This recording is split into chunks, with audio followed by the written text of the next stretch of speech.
વી સુનિલકુમાર છે। હું ધોરણ 5માં અભ્યાસ કરું છું।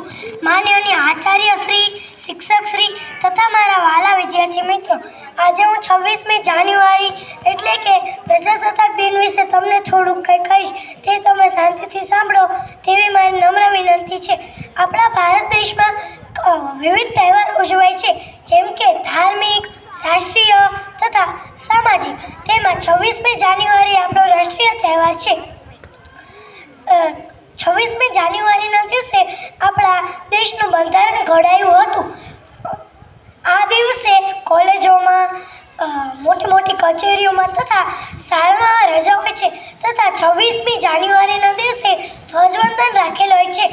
લોકો આ વખતે 76મો પ્રજાસત્તાક દિન મનાવી રહી છે, તો આપણે આપણા દેશનો વિકાસ કેવી રીતે થાય તે વિચારવાનું રહેશે તથા ગરીબ વર્ગ, મધ્યમ વર્ગ અને અમીર વર્ગને સરખી સમાનતા મળે તે પણ વિચારવાનું રહેશે અને એ મુજબ કાર્ય કરશું તો જ આપણે ખરા અર્થમાં